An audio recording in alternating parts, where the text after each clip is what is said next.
That's fucking mad, isn't it? Can't believe they have a bus route that actually goes through the bloody... Comes in.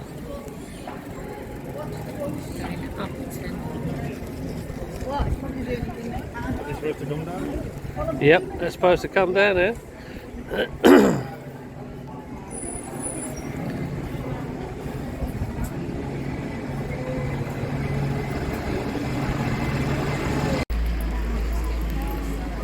Yeah, I would.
Etc. started in a baker's shop in Pudding Lane. Concerned for the safety of the residents inside Chester's walls, local dignitaries demanded that all gauze should be in future stacked outside the eastern wall, resulting in the name stop doing the still used headphones. today. That's a damn shame. What? That there's no headphones. Well, no, because I think it's cheaper like that. What do you think how much they must fork out on headphones? I know, but it's handy because I can take them to work. Oh, you've got loads. Oh, do you not get them back then? Yeah, but you know, it's always handy to have extra spares. Because Yeah, I think you'll find that they'll get rid of that.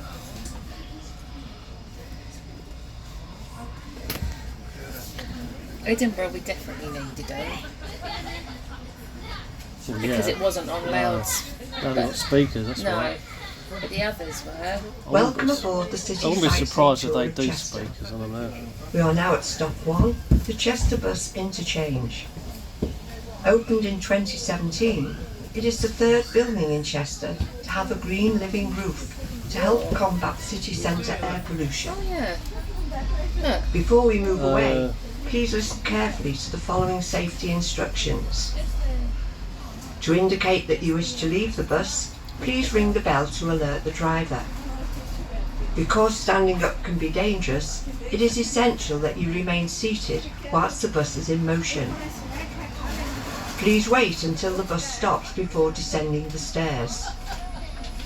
Smoking is not allowed on the bus, and for the benefit of other passengers, we request that you switch off your mobile phone or engage it in the silent mode.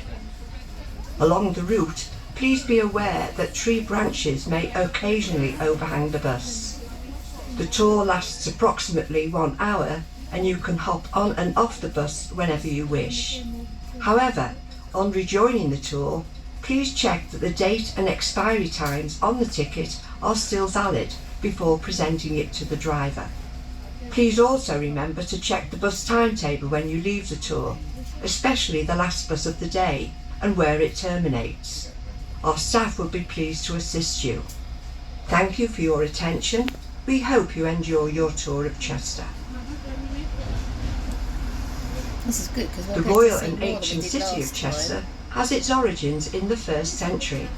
At that time, the Romans established a fortress in the area, known as Castra Diva, and much of the history and architecture has been retained from that time. Throughout the centuries, Chester has evolved Did you to become poke one of the your tongue most out? popular Did I? tourist Did you poke your destinations tongue out? in the north of England. You Phoebe. Couldn't you see? Ahead No, is I a stretch of couldn't, so you European did. canal. However, in Did it medieval again? times and No earlier, poking it was known to be the site No. of Chester's jousting croft. Additionally, every Sunday after attending church, it was compulsory for the men and boys of the city to gather here in order to improve their archery skills. The Cheshire Archers, as they became known, were always in the forefront of the Carried army away. and were able to You've got fire a longer minimum nails than I of have. 12 arrows a minute. Well, At don't the get me Battle wrong, of I've got Agincourt in the not early bad. 15th century, it is said that thousands of the enemy fell in a very short time. As a result, the enemy became so fearful of the archers that if they were ever able to capture one, then they would immediately amputate the first 2 fingers on each hand, thus ensuring that he would never be able to use the bow again. The bowmen retaliated by holding their arms aloft, waving their still existing fingers in the air, resulting instead to be the origin of the more unsavoury 2-fingered son, sign he put used it right throughout there. the world today. Hold it there. Which is alright if it's not too far, but if it's for an hour, that's a hell of a feat.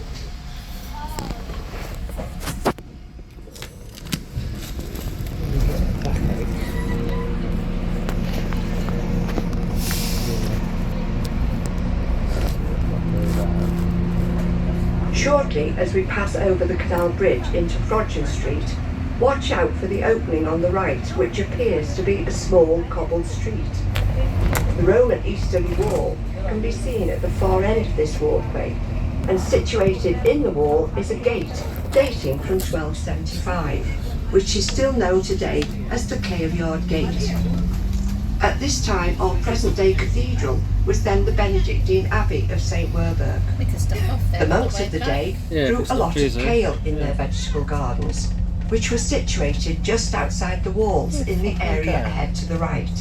Oh my god, I Prior don't to want to this sit time, there, would they you? had to endure a long walk from the abbey Shit. to reach the gardens. I wasn't expecting to come down here. Oh, it should be coming Frodsham down Street here, is surely. named after a small Cheshire town about 9 miles away to the east. In the medieval period, it was known as Cow Lane because the cattle were driven along here to the markets and slaughterhouses. Excavations You expect to nearby come down have here. uncovered a large area of hard, beaten clay ground, surrounded by earth banks, which suggests there was a Roman parade ground here about 2,000 years ago. At a break in the buildings ahead on the right, note the freestanding bell tower of the cathedral, which stands along the city wall. Built in 1974, it is named the Addleshaw Tower, after the dean of the cathedral at that time. Certainly wasn't expecting this. No. Shortly as the bus turns to the left, note the East Gate to the right, and standing proudly above it, Chester's most famous landmark, the Eastgate Clock. Built in 1897 to commemorate Queen Victoria's Diamond Jubilee, the clock has become the Oh, symbol that's a of tourist Chester fucking- throughout the world. Nowadays, Oh, it is wow. the second most Yeah. photographed clock in the country after Big Ben in London. Beneath the clock, the Eastgate itself was built in 1769 to Yeah, it's replace the stuck, is medieval it? gateway. Yeah. During excavations, the No, remains of the no, it's Roman because of gateway, the, known as the Porta Principalis Sinistra, was discovered on the site. We are now in Foregate Street, the eastern approach to the city. From here, the Romans would have marched eastward to York and southwards to London by way of Watling Street. Excavations in this area have revealed evidence of a civilian What? settlement. The civilian population established their trading area here to serve the needs of the Roman legion who lived within the fortress walls.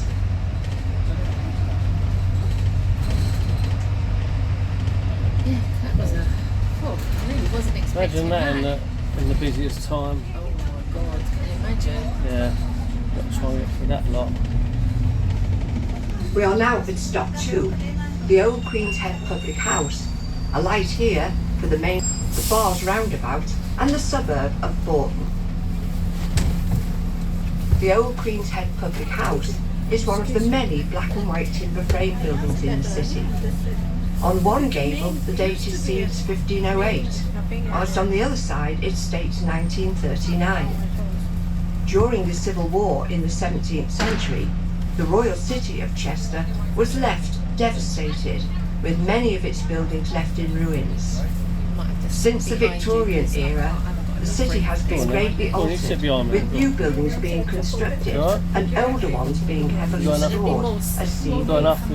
Yeah, you alright? We are now at the Bars, an area not actually associated at all with alcoholic beverages, as the name instantly implies.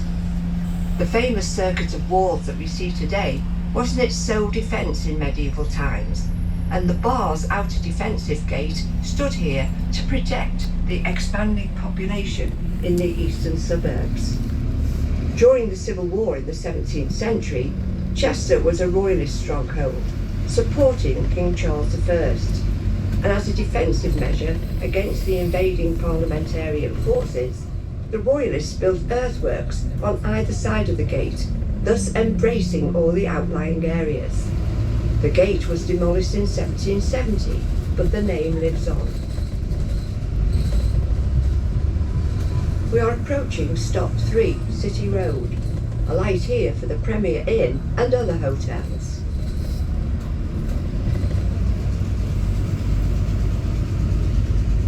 As the bus crosses over the canal ahead, look to the right. Beyond the apartments is the Lead Shot Tower. It was built in 1799, and by 1801 it was manufacturing lead shot or musket balls to be used in the Napoleonic Wars. Workers carried heavy lead ingots to the top of the tower, where they were then heated in crucibles until they became molten liquid. Arsenic was then added as a hardening agent. This deadly concoction was then poured down the tower, where it passed through large metal sieves, forming globules of lead. It then landed in a bath of water, and when retrieved, it was perfectly spherical lead shot. Before the bus turns to the left, the last building on the right is the Queen Hotel. Built by the railway companies in 1860, it was the most prestigious hotel in the area, and was specifically built to accommodate tourists coming into the city via the railway. The main entrance of the Queen Hotel is actually facing the railway station. Above this entrance stands a statue of Queen Victoria, in whose honour the hotel was named. Note the connecting covered walkway leading from the hotel to the station, and the sign above the open arch, offering carriages and horses for hire. Hotel porters use this walkway to escort the guests to and from the station. Many famous guests stayed at the Queen Hotel, such as the actress Lynn Langtry, the notorious mistress of Edward VII. Cecil Rhodes, the founder of Rhodesia, now Zimbabwe, is said to have plotted the Boer War while strolling in the hotel gardens. In 1867, another distinguished guest was Charles Dickens, the famous writer. Arriving in a very severe winter, Dickens complained about his accommodation, comparing his coldness with that of a piece of meat in a larder. We are now at Stop 4, the railway station. A light here for local hotels, New Town and the suburb of Hoole. Which is where we walk from. The Chester Mystery Plays originated in the 14th century, nearly 700 years ago. Church services were conducted in Latin, and the monks at St. Werburgh's Abbey enacted stories from the Bible to help the poorer, illiterate people to understand. Eventually, this proved too disruptive, and the plays were moved outside the abbey. Various craftsman guilds adopted them, with, for example, the grocers, bakers, and millers performing the Last Supper, and the ironmongers enacting the Crucifixion. The guilds staged their plays on open wagons, which trundled through the streets to venues where audiences had gathered. Mystery plays were banned nationally in the 16th century, with Chester being the last to concede in 1578. Revived in 1951 for the Festival of Britain, they have since been staged every 5 years, proving to be one of the city's most popular attractions.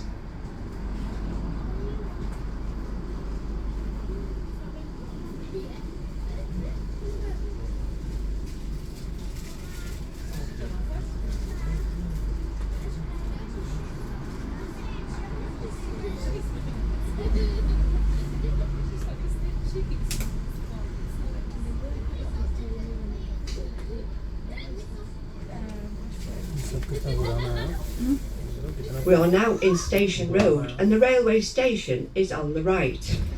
Thomas Brassey, born locally in 1805, was awarded the contract to construct the building.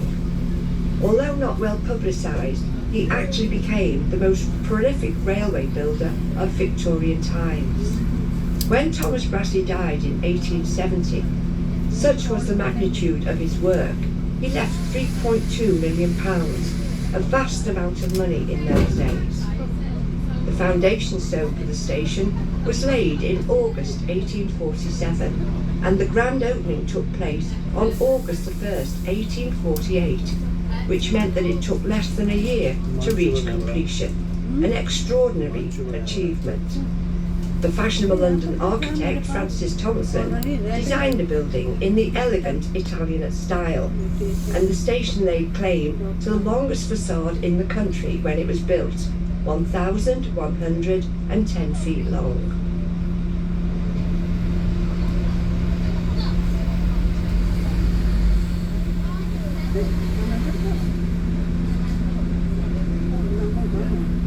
This is going back to the Asperco by bus stop.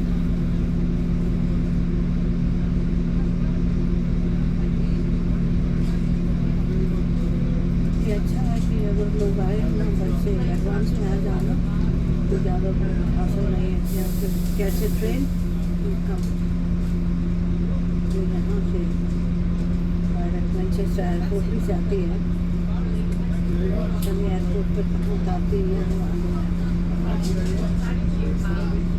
Thank you.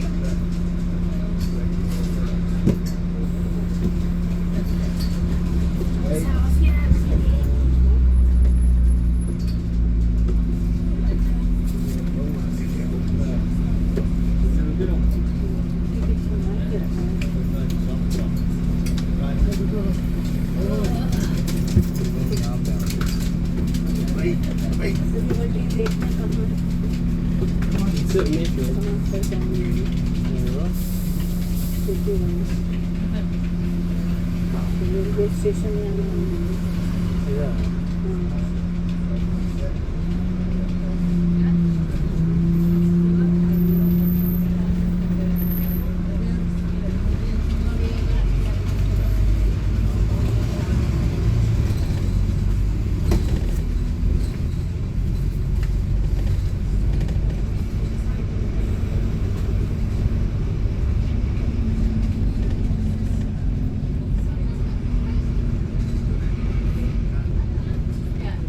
We now enter Brook Street, and the small building ahead on the right opened as a cocoa house in the Victorian period.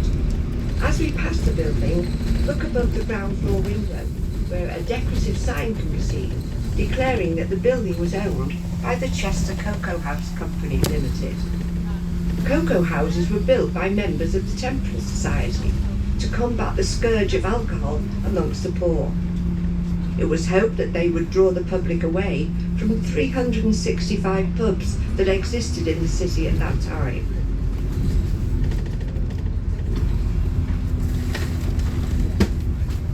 Entering Hoole Way, we can see directly ahead of us that Chester Cathedral dominates the skyline. In approximately 660 AD, a small Saxon timber church dedicated to St. Peter and St. Paul was founded here by King Wulfhere, father of St. Werburgh. St. Werburgh was born in the 7th century, and she became a revered nun in the Saxon kingdom of Mercia. After her death in 706, her remains were buried in Hanbury, Staffordshire. In the latter half of the 9th century, Vikings were raiding the country, and in order to protect the saint's relics from the marauding Danes, they were brought here to the church within the fortified walls. A shrine, built to house the relics, still stands in the cathedral today. Major changes occurred on the site after the Battle of Hastings in 1066. William the Conqueror gave Chester into the hands of his nephew, Hugh d'Avranches, better known as Hugh the Wolf. Granting him the earldom of Chester, Hugh later founded a Benedictine abbey here. To the right, Chester's 3 super trees, as they are known, can be seen in the sunken garden on the traffic island. Climbing plants will eventually cover the 7-metre high structures in order to give the appearance of more natural trees. The area has been designed to create a habitat for plants and wildlife to flourish. This environmental project to combat air pollution was inspired by David Attenborough's TV programme Planet Earth, which featured the amazing super trees in Singapore. We are now travelling along St Oswald's Way. As we cross over the canal, the building on the left, now the Mill Hotel, was originally constructed as a grain mill to process flour. Built in the 1830s, it was known as Griffiths Mill, and in earlier times the canal side would have been lined with buildings such as this. To the right, look out for the row of buildings with tall chimneys known as Parker's Buildings. Comprising 30 flats, they were built in 1889 to John Douglas's design and were named after Cecil Parker, the first Duke of Westminster's land agent. The buildings were modelled on the New Style tenement buildings in London, considered to be the best form of social housing at that time. The facilities included inside toilets and running water, items that were unheard of amongst the working classes of the day. The Duke, who was a benevolent employer, accommodated his retired estate workers here.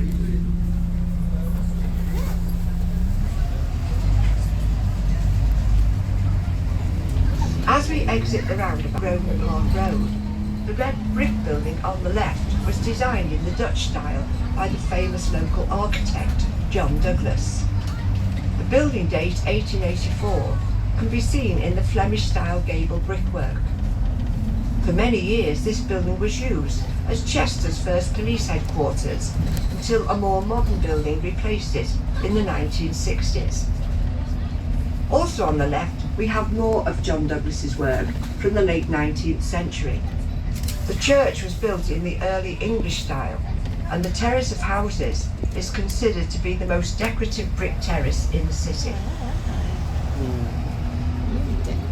Beyond the terrace, and again on the left, is Grosvenor Park Lodge, which was built as the park keeper's residence in the 19th century. Constructed of stone at ground level, with carved half timbering on the upper floor, it is the first known use of black and white timber framing by the architect John Douglas. On the left is Grosvenor Park. Richard Grosvenor, the second Marquess of Westminster, gave this 20 acres of land to the citizens of Chester to provide them with a park for their recreation. The Marquess paid for the design and laying out of the park, and to show their gratitude, the local citizens contributed around £5,000 for a marble statue of the Marquess, which can still be seen in the park today. We are now at stop 5, Vickers Lane. A light here for Grosvenor Park, the Roman Amphitheatre and St John the Baptist Church. St John the Baptist Church is on the left. Evidence suggests in 689 AD a Saxon minster was founded here. Parts of the present building date to the Norman period, at which point it became the cathedral of the Diocese of Murcia for the next 27 years. The church lost its cathedral status in 1102, eventually becoming a parish church in the 16th century. Part of the east end of the chancel fell out of use, and following the truncation of the north and south transepts, the building is now 1/3 of its original size. Today, the external appearance is a result of Victorian restoration work carried out in the 1860s. St John's is still used for worship today and is always open to visitors. Chester's first public meeting place, the Roman Amphitheatre, is ahead on the left, where it was built in a commanding position on the southeastern side of the fortress. Archaeological evidence suggests that the first amphitheatre was built around 80 AD, later to be replaced by a larger monumental stone structure. The outer walls reached 30 feet, twice the height of the city walls seen ahead, and provided seating capacity for approximately 7,000 people. Recent excavations revealed the outer walls of the two structures. The modern low sandstone walls rest on the top of the original walls buried beneath them. The large mural on the rear wall creates the illusion of how the total amphitheatre would have appeared in Roman times.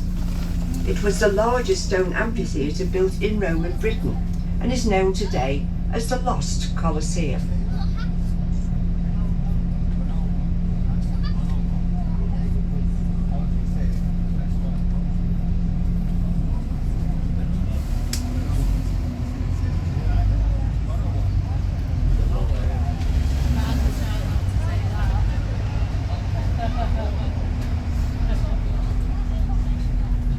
We are now about to enter Suter's Lane. Please be aware that tree branches may occasionally overhang the bus. Suter is the old word for a shoemaker, and anyone who worked with leather had their tanneries in this area. We shall soon be arriving at the River Dee, where leather workers needed the continual supplies of river water to treat their hides and skins. We are approaching stop 6, the Groves, a light here for river trips and riverside walks. The river trip takes half an hour, and upon your return, another tour bus will arrive shortly to take you on with the tour.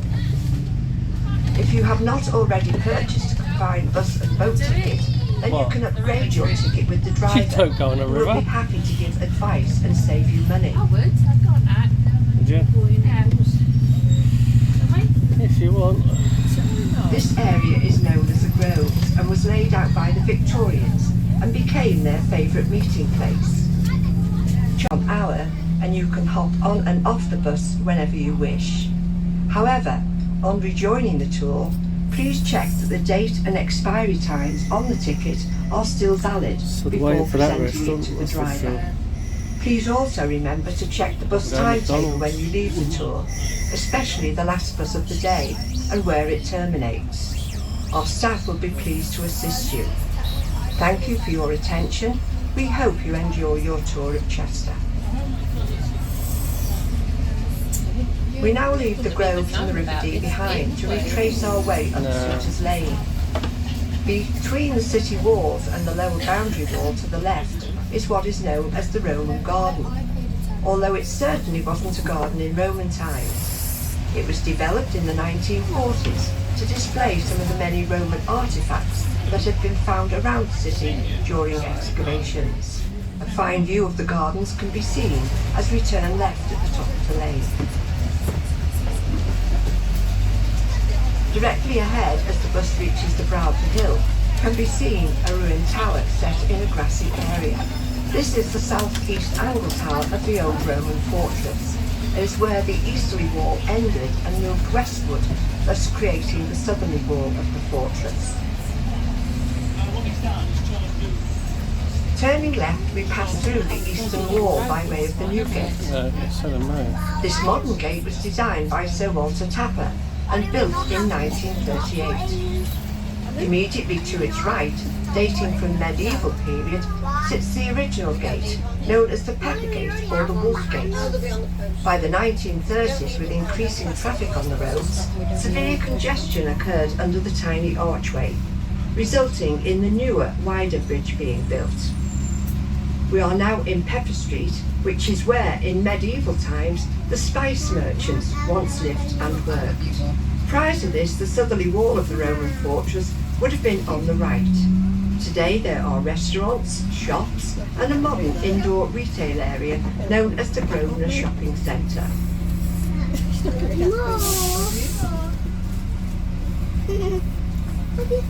I'm on top of the bus driver. That man's going to have to straighten up because the bus can't get through.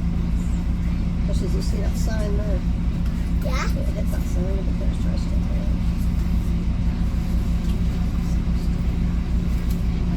Honey, look.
We are now at stop 7, Pepper Street. A light here for the Rose, Bridge Street, Chester Cross and the Diva Roman Discovery Centre. In the pedestrianised heart of Chester, there's an area known as the Cross, where the city's 4 main streets converge. An intersection has existed here since the Roman occupation in the 1st century AD. Bridge Street, Watergate Street and Eastgate Street follow the course of the original Roman road. Only Northgate Street at the southern end is post-Roman, resulting in the staggered crossroads seen at this point. The name of this important area of the city dates back to the medieval period, when a high cross built of local red sandstone was erected in the 14th century. In 1646, during the English Civil War, the cross was demolished after the surrender of Chester to the parliamentarians. Some of the original fragments of stone were discovered in the 19th century and incorporated into the restoration. In 1975, the High Cross was returned to its original medieval position. Ahead, on the left, is the old Falcon Inn. In earlier times, it was the townhouse of the wealthy Grosvenor family. As they do today, and as they have done for centuries, they lived on their estate outside the walls. By the 1970s, the building was in a dilapidated state, and the late 6th Duke, Gerald Grosvenor, carried out restoration work on the building, for which in 1983 he received an award for his efforts.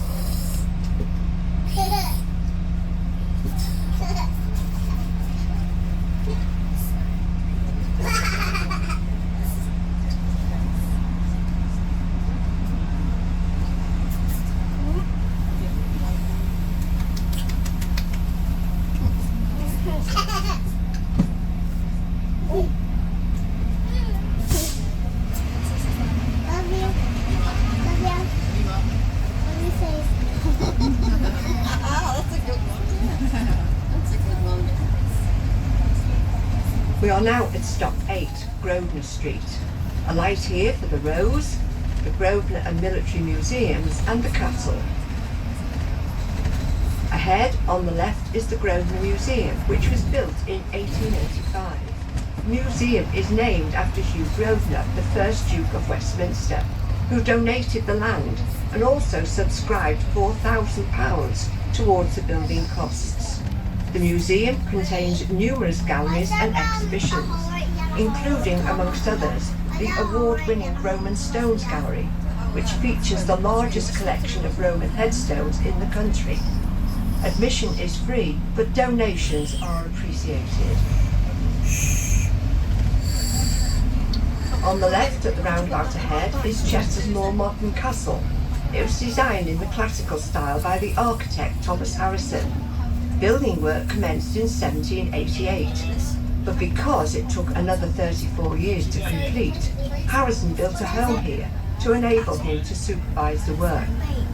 Today, it not only houses the Military Museum, but is also the Crown Courts of Cheshire, where many famous trials have taken place.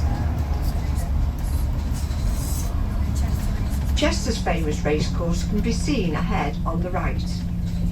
Horse racing began here in 1539, making it not only the oldest racecourse in Great Britain, but now officially in the world. Racing where? Before racing took place, the area would have been a sports ground of sorts. Centuries ago, this is where the apprentices of the Craftsmen's Guild played football. But sad to say that even in those times, the games had to be abandoned because of spectator violence. Prior to this, the area was a water meadow. As the high tides of the river came in, the area would flood. However, always left in the centre of the flooded area was a small island with a sandstone cross upon it.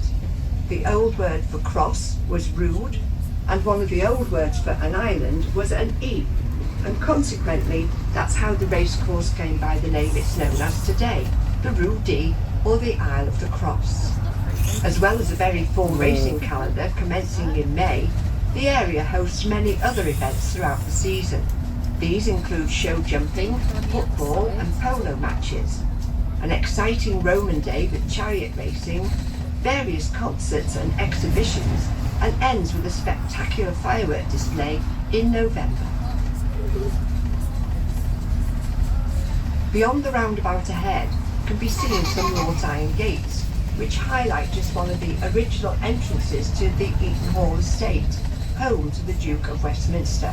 The exit roads ahead and to the right are various routes from the city into North Wales.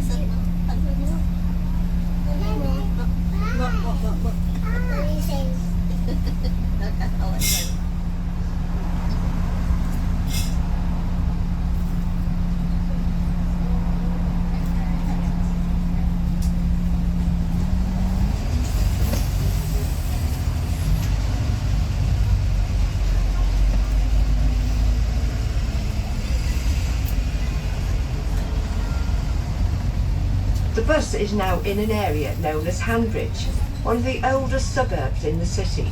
To both left and right is Overley Cemetery, developed by the Victorians in the 19th century. There is a section of war graves on the right, and many of Chester's famous dignitaries lie at rest to the left. Overley Cemetery opened in 1850 and was the resting place of many interesting characters. One such character was Edward Langtry, who died in Chester in 1897. He was the husband of the notorious London actress Lily Langtry, who was the mistress of Edward VII. The only mourners at Edward's funeral were his brother and sister. Lily, of course, was absent, but she did send flowers. Mary and Kilroy Finney, who were the king and queen of the Romany gypsies, are buried here. It is a tradition in gypsy folklore that every time they pass a royal grave, they pay homage by placing flowers. Mary Jonas died when she was 85 and was buried here in 1899. Mary had 33 children, which included 15 sets of boy-girl twins, the highest number ever recorded, and consequently this event has its place in the Guinness Book of Records. The ladies on the bus might like to know that Mary never ever suffered from that dreaded female complaint, the headache. In the 19th century, Hanbridge became known as the Duke's Village. At that time, the first Duke, Hugh Lupus Grosvenor, set about building many of his estate workers' homes here. Look for the decorative houses coming into view on the left, which carry a blue-black diamond pattern in the brickwork. Fashionable in Tudor times, it was revived by the Victorians. The Duke employed this style in many of his brick properties because it appeared to portray lots of interwoven W's, thus highlighting the Westminster title. So delighted was he with his elevation to the dukedom that he emblazoned the pattern on numerous buildings around the city and beyond.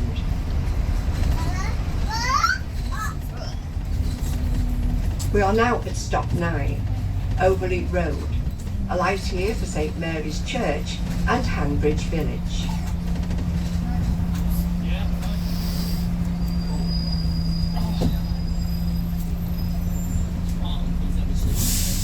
It's the year of mystery plays as well. You know, they were talking about mystery plays. They said they only have every 5 years, Right. and this is the year. Break time, aren't we?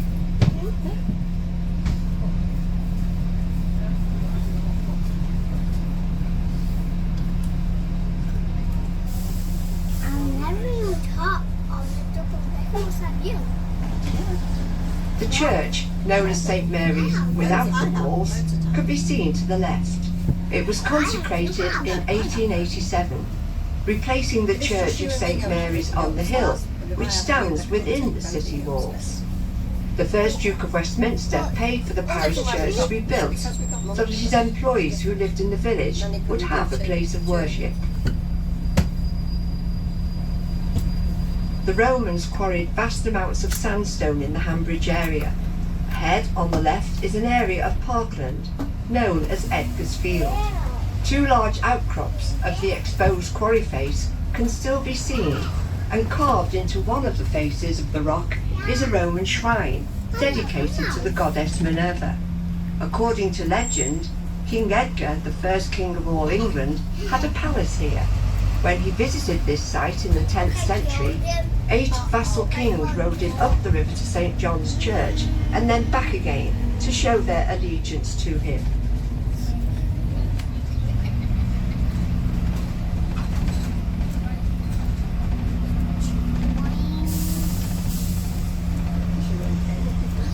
So that was the cheapest dollar I've seen petrol. Well, how much was that? $1.39. Blimey. Yeah, I know.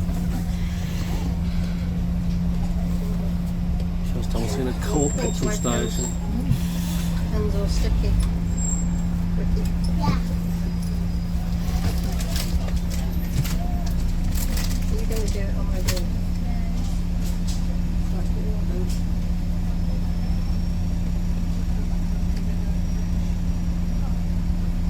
You do the garden for me tonight.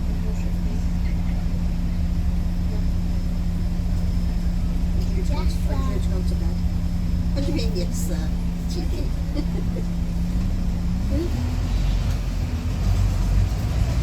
The bus now crosses the river by the Old Dee Bridge. It has been established that a Roman ford once crossed here, and several wooden bridges stood here before the present stone bridge was built in the 13th century.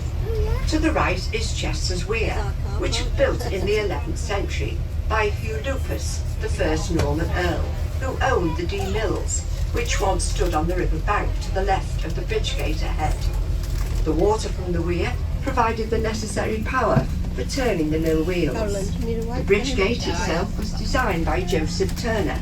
It was built in 1782 to replace the medieval gate that once stood here. Immediately beyond the bridge gate and to the left is the Bareham Village, which bears the date 1664. It was the last large black and white timber frame building to be built in the city before brick-built properties were introduced. The building is known for its large expanse of 1,600 tiny windows and was originally built as a townhouse for the Earls of Shrewsbury, who were custodians of the bridge gate. They levied tolls on all goods as they passed through the gate. Today the building is a public house and restaurant. We are now at stop 10, Lower Bridge Street. A light here for the unique Chester Rose and the Diva Roman Discovery Centre. On the left, and said to be one of the most haunted buildings in the city, the old King's Head Hotel was built in 1622 as the Chester home of the Randall Hume family. They were wealthy merchants and constructed this lovely building from second-hand ship's timbers that they acquired from the old port of Chester. Could this have been done for economy, or was it that the Randall Hume family were pioneers of the recycling that is so important today? Ahead on the right is the old Tudor house, and as can be seen, it leans very severely to one side. This is reputed to have occurred during the Civil War of the 17th century, when the building was said to have been struck by cannonballs fired by the invading parliamentarians who were very close to the city. Most people today suggest it is more likely to be due to old age, because it boasts a date on its front of 1503 AD. As the bus turns left, directly ahead in the upper part of Bridge Street are the Chester Road, the amazing tiered shops that date from as early as the 13th century. They are unique to Chester throughout the world, and some of the finest timber-framed architecture can be seen in this very special area. The rows are a system of buildings with shops at both street level and at first floor level, where they have open upper galleries or rows which provide public walkways for the first-storey shops. Once again, we are approaching stop 8, Grosvenor Street, a second opportunity to visit the Grosvenor and Military Museums and to explore the Chester Roads. The Military Museum of the 22nd Cheshire Regiment is housed in the northern wing of the castle, once part of regimental barracks. The regiment was raised in 1689 on the Rue D, the site of Chester's racecourse, but sadly, in 2007, they were amalgamated with the Worcester and Staffordshire regiments to become the Mercian Regiment. As the bus turns right at the roundabout ahead, note the large circular building. The site was previously occupied by the Cheshire County Police Headquarters. The new building, completed in 2010, is still known as HQ and houses a hotel, restaurants, offices and private residences. The modern architecture has been thoughtfully designed in the style of a Roman Colosseum. We are now entering Nicholas Street, and immediately on the right is Chester's modern Magistrates Court. Designed by the Cheshire County Architects Department, it was built in 1991 in the style of a Roman villa. It was given the Civic Award in 1995 for blending the fine example of modern architecture into an historic site.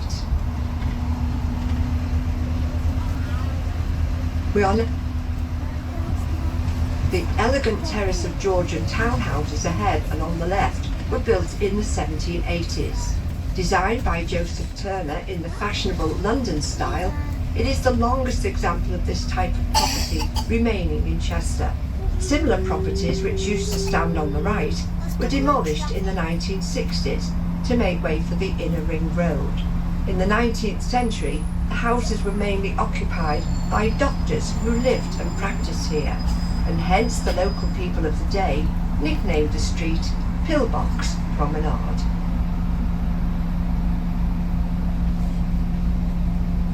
Oh no! Oh, not again.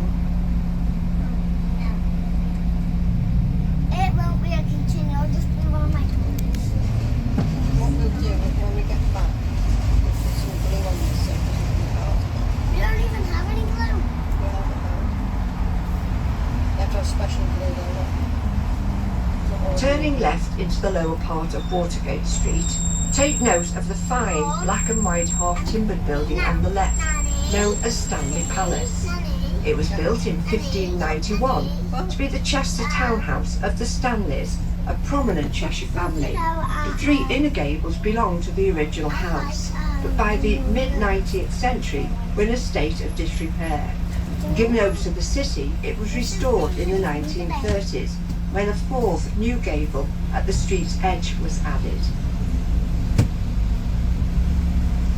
The tour continues through the western wall via the Watergate. Similarly to the bridge gate, it was designed by the architect Joseph Turner and was built in 1788. As the name suggests, it leads through to the old port area of the city, where the River Dee flowed close to the city walls. The custody of the gate was given to the Stanley family, who were later to become the Earls of Derby.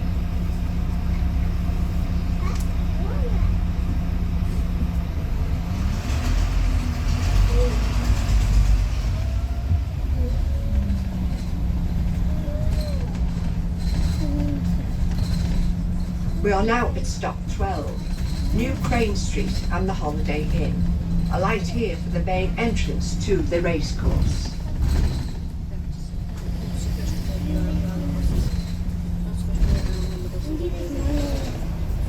Alan, have you got room for him? You have to sit on his knee quickly while the bus is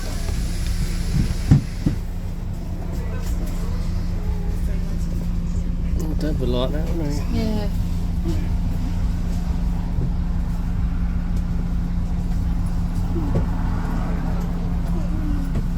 It's like a race course we've been past, isn't it? That is.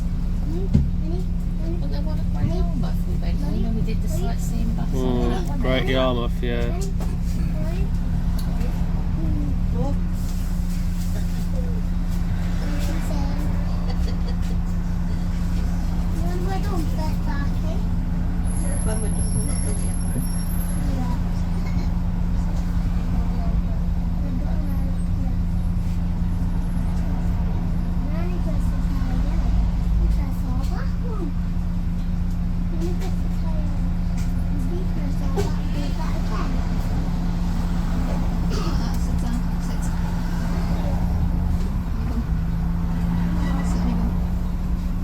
We are now in Crane Street, which merges into New Crane Street.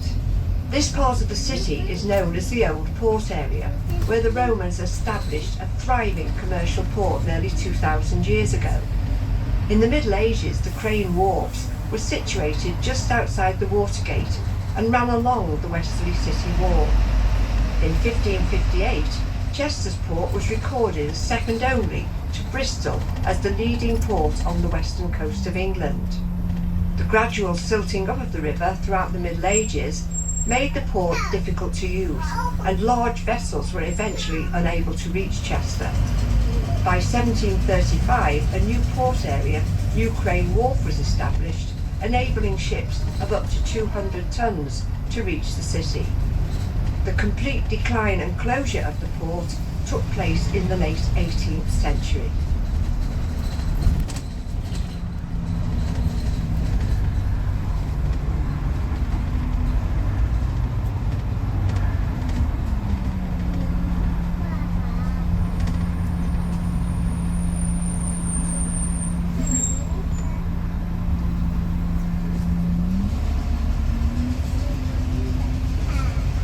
As the bus turns right, shortly on the left could be seen an example of Chester's more recent architecture.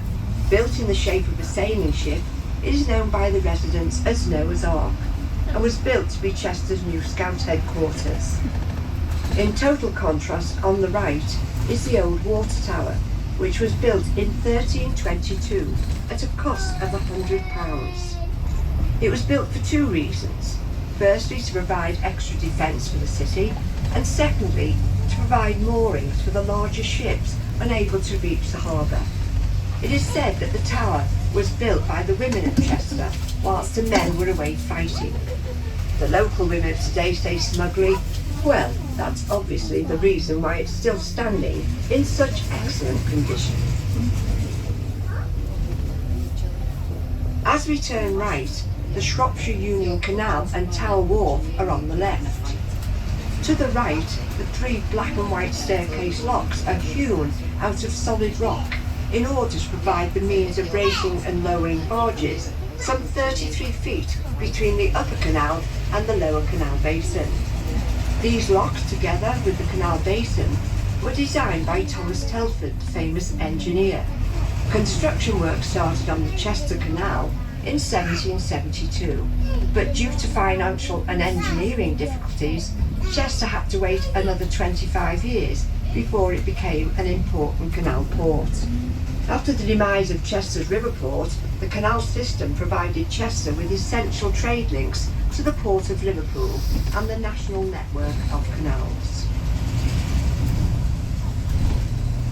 We are now in Canal Street, and the building at the far end on the right was originally built in 1717 as the Blue Coat School. It was founded by Nicholas Stratford, the Bishop of Chester, as a charitable school for the education of poor boys.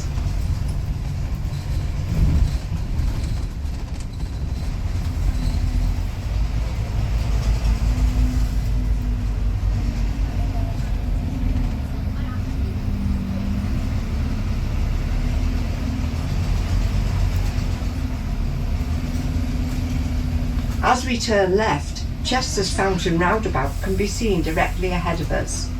During its construction, the discovery here of many Roman headstones and tombs showed the area to have once been a Roman burial ground. The legions of Rome always buried their dead well away from their fortresses, because being a pagan people and believing in ghosts and evil spirits, they certainly wouldn't have wanted any such visitations whilst in their beds at night. Chester is known as the gateway into North Wales, with the border about 2 miles away, and to the left a fine view of the Welsh hills can be seen far away in the distance. The relationship between the Welsh and English hasn't always been as friendly as it is today. In the late 13th century, Edward I made Chester Castle the base for his campaigns in Wales. During the following century, Owen Glyndwr's rebellion put Chester in real danger. In 1403, Prince Henry, who later became Henry V, made a proclamation that if any Welsh person were found inside the city walls after sunset, they would have their heads cut off. Up to now, no decapitations have been recorded, but any Welsh person on the bus today needs to know that the law has never ever been repealed. An unusual aircraft that can be frequently seen flying over Chester is known locally as the beluga, as it resembles the shape of a beluga whale. Based at the Airbus factory just across the North Wales border, the aircraft was specifically designed to transport manufactured aircraft wings to Toulouse in France, where the final assemblies are carried out. A confusing sight in the sky to identify when you see it for the first time, so look out for it. You've seen that, Jack? I've seen that loads of times. Blue one. Yeah, it's like a bluey grey, isn't it? In the roundabout, Chester's North Gate is directly ahead. In Roman times, this would have been the back entrance to the Roman fortress and was known as the Porta Decumana. When we turn to the right at the bottom of Delamere Street, the city northern wall will be directly ahead. 13 quarters of the Roman wall have survived here, and it is one of the finest examples of a Roman fortress wall in northern Europe. During the medieval period, the walls underwent huge changes, but today parts of the northern and easterly walls still stand on their original Roman foundations.